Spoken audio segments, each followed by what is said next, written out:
America పర్యటన ముగించుకొని MLC Kalvakuntla Kavitha హైదరాబాద్కు వస్తున్న నేపథ్యంలో భారీ ఎత్తున ఇక్కడ ఎయిర్పోర్ట్ దగ్గర ఇటు బీఆర్ఎస్ సంబంధించినటువంటి కానీ ఇటు జాగృతికి సంబంధించినటువంటి నేతలు ఇక్కడ భారీ ఎత్తుగా వచ్చి ఇక్కడ ఉన్నారు. వాళ్ళని అడిగి తెలుసుకున్నాం. అసలు అన్న ఎట్లా పెట్టచ్చు ఇప్పుడు బీఆర్ఎస్ సంబంధించినటువంటి లేఖ ఒకటి వైరల్ అయింది.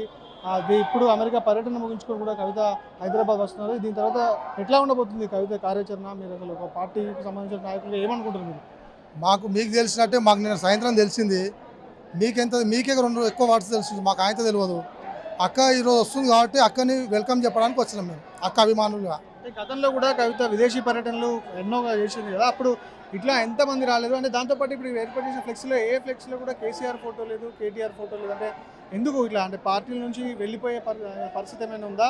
వేరే పార్టీ పెట్టే ఆలోచన ఉందా? మీరు ఎందుకు లేదు? కేసీఆర్ గారి ఫోటో కనపడతా చూపించండి. ఒక కేసీఆర్ గారి ఫోటో అక్కడ ఉంది ఫ్లెక్స్ ప్లగార్డ్లో. అది మాకు తెలియదు అండి, అది ఎవరు పెట్టుకు మాకు సంబంధం లేదు. అది అక్కని మాత్రం కేవలం రిసీవ్ చేసుకొని వచ్చినాం మేము. మిగతా విషయం మాకు తెలియదు. మా బాస్ ఒక 10 నిమిషాలు వస్తుంది, దాన్ని అడిగి క్లారిటీ మొత్తం తెలుసుకోండి. పార్టీ చేంజ్ అయ్యే అవకాశం ఏం లేదంటారా? మాకేం తెలియదు ఆ విషయాలు. తెలియదా లేదా? మాకు తెలియదు ఆ విషయాలు, ఏం తెలియదు.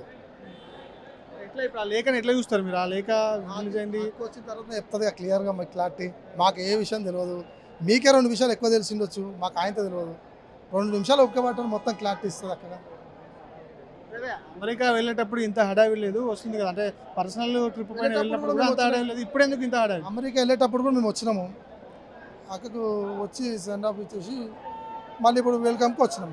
లేదు కదా అప్పుడు వెళ్ళేటప్పుడు ఉన్నారు కానీ వెళ్ళేటప్పుడు ఎట్లా వస్తారు? దగ్గర 20 మంది వచ్చినాం. అక్కకు 10 రోజులు అయింది కదా కలవక, 7 రోజులు అయింది కదా కలవక. అందుకు అభిమానులు అభిమానుల కోసం వచ్చారు, చూడడానికి వచ్చారు. అన్న ఎక్కడి నుంచి వచ్చారు మీరు? ఇప్పుడు అంటే దీని సంబంధం ఇప్పుడు కవిత కోసం నిజామాబాద్ నుండి వచ్చినట్టు కదా, ఇప్పుడు పార్టీ చేంజ్ అవుతుంది, కొత్త పార్టీ పెడతారని చెప్పేసి అంటారు. ఎట్లా చూస్తారు దాన్ని?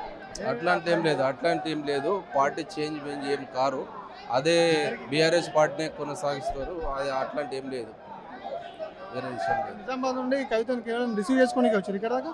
అవునవును, రిసీవ్ చేయడానికి రిసీవ్ చేయడానికి వచ్చినాం. చెప్పండి మీరు అసలు నేను మండల్ ప్రెసిడెంట్ నిజామాబాద్. నిన్న రాసినటువంటి లేఖ ఇటు రాష్ట్ర వ్యాప్తంగా కూడా సంచలనంగా మాకు ఎట్లా చూస్తారు? ఏ కాదు, మా మేడం ఏదైనా చేస్తే మంచిగానే చేస్తుంది. ఆమె ఆలోచన ఎట్లా ఉంటుందో మా ఆలోచన కూడా అట్లనే ఉంటుంది. ఆమెకు వదిలిపెట్టేసి మేము ఇటుపోము. ఇప్పుడు మీరు ఆవిడతో ఉంటారా, పార్టీలో కొనసాగుతారా? ఆవిడతో మేడమేతోటే ఉంటాం. పార్టీ మారితే వేరే పార్టీలోకి వెళ్ళిపోతారు? పార్టీ మారదు మా మేడం, కానీ వెళ్ళిపోతారు, ఆమెతోనే ఉంటా అంటారు కదా. మా మేడం ఎట్లా చెప్తే అట్లా మేము. ఒకవేళ పార్టీ మారితే మీరు మేడంతో వెళ్తారా, పార్టీలో కొనసాగుతారు? అవును, ఒకవేళ మేడం పోతే మేము మాదేమున్నది. మేము నిజామాబాద్ నుంచి ప్రత్యేకంగా దానికోసమే వచ్చినాం మేడం కలుసుకోవడానికి.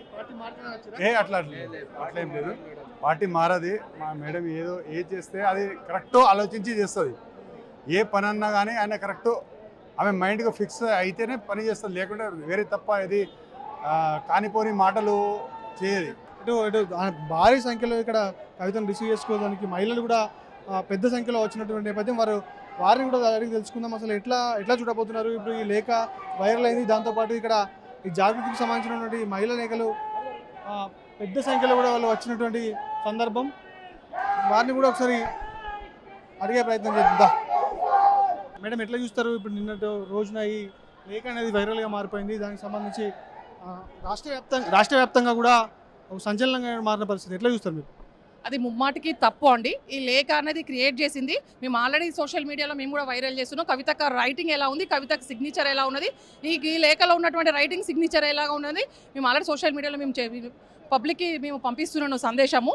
ఎందుకు అంటే కేంద్ర ప్రభుత్వం కావచ్చు, రాష్ట్ర ప్రభుత్వం కావచ్చు, ఒక కుట్ర కవితను ఎలా తట్టుకోవాలో కూడా వాళ్ళకి అర్థం కాక, ఆ శక్తిని ఏం చేయాలో కూడా అర్థం కాక ఇలాంటి ఫేక్ అన్ని క్రియేట్ చేసిరు. అదేవిధంగా ఇప్పుడున్నటువంటి పరిస్థితుల్లో ముఖ్యమంత్రి గారి మీద ఈడీ దాడులు, ఈడీ కేసులు వస్తున్నాయి కాబట్టి అలాంటి విషయాలన్నింటినీ పబ్లిక్లీకి డైవర్ట్ చేయడం కోసం ఈ లేఖను ఒక క్రియేట్ చేసిరు. ఈ క్రియేట్ చేసినటువంటి వాళ్ళ మీద ఖచ్చితంగా ఇది ఒక పనిష్మెంట్ ఉంటుంది. కవిత గారు వచ్చినాక ఖచ్చితంగా వారిపై కేసు కూడా నమోదు చేయించడం జరుగుతుంది. గతం నుండి కూడా సోషల్ మీడియాలో కూడా ఒక ప్రచారం సాగుతుంది. అంటే ఇప్పుడు దానికి తగ్గట్టుగానే ఎప్పుడుగా గులాబీ కండువాలతో ఎదురొచ్చే మీరు ఇప్పుడు కొత్తగా కండువాలు కూడా చేంజ్ చేసుకోవచ్చు. పార్టీ చేంజ్ అయ్యే పరిస్థితి ఏమైనా ఉందా? కవిత కొత్త పార్టీ పెట్టే పరిస్థితి ఉందా? ఇప్పటివరకు మా నాయకురాలు కవితక్క గారి నోటి నుండి అలాంటి మాటలు ఏం లేదు. పెద్దసారి కేసీఆర్ గారి ఆదేశం మేరకే కట్టుబడి పనిచేస్తామని చెప్పిండ్రు. అలాంటి ఆలోచన లేకుండా మీడియా వాళ్ళే దానికి వాళ్ళు చాలా క్రియేట్ చేసుకుంటారు. అక్కగారి నోటి నుంచి మాట ఏదైతే వస్తుందో అప్పుడే నిజంగా నమ్మాలి తప్ప ఇలాంటి వాటిని మేము నమ్మము, ఎవరు నమ్మొద్దు కూడా ప్రజలంతా. గతంలో కూడా కవిత విదేశీ పర్యటనలు చాలానే చేసింది, అప్పుడు ఇంత రిసీవ్ చేసుకోవడానికి ఇంతమంది మీరు రాలేదు అంటే ఇప్పుడు ఎందుకు ఇంతమంది ప్రత్యేకంగా వస్తున్నారు అసలు ఏంటి ఎట్లా అర్థం చేసుకోవచ్చు దీన్ని? ఇంతకు రెట్టింపు సంఖ్యలో వచ్చేసి రిసీవ్ చేసుకున్నాము. ఈ రోజు చాలా దూర ప్రాంతం నుంచి రావాలంటే నైట్ ఎందుకంటే మేమే కార్యకర్తలందరినీ కూడా మీరు రావద్దు, నైట్ ప్రయాణంలో ఇబ్బంది పడతారన్న సందేశాన్ని ఇచ్చినాం. అందరూ అక్క వచ్చిన తర్వాత కలవచ్చు అని చెప్పినాం. దగ్గరలో ఉన్నటువంటి ప్రాంతం వల్ల ఈ రోజు తక్కువ మంది రిసీవ్ చేసుకోవడానికి వచ్చారు. ఇంతకంటే రెట్టింపు సంఖ్యలో స్వాగతం పలికినాం. గతంలో మీరు చూసి ఉండొచ్చు. పార్టీ మారే పరిస్థితి ఉందా, మారుతుందా, లేకపోతే కొత్త పార్టీ పెట్టే పరిస్థితి ఏమైనా ఉందా? ప్రస్తుతానికైతే అలాంటి ఆలోచన ఏం లేదు. సార్ ఆధ్వర్యంలోనే పనిచేస్తారు. మీరు కవితక్కతో ఉంటారా, పార్టీలో కొనసాగుతారు, ఎట్లా ఉంటారు? మేము కవితక్క అభిమానులు, కవితక్క దళము, కవితక్క సైన్యం, మేము కవితక్క వెంటనే ఉంటాం ఎల్లప్పటికీ. ఒకవేళ పార్టీ మారే పరిస్థితి అయితే లేదు ఇప్పటికీ కవిత, ఒకవేళ మారితే మాత్రము మేము కవితక్క దళంగానే పార్టీలో కొనసాగుతున్నాము, కవితక్క మాటతో అంటే కవిత ఎటుంటే ఆవిడ వెంటే మేము ఉంటామంటూ కూడా ఇటు బీఆర్ఎస్ జాగృతికి చెందినటువంటి మహిళలు చెప్తున్న పరిస్థితి.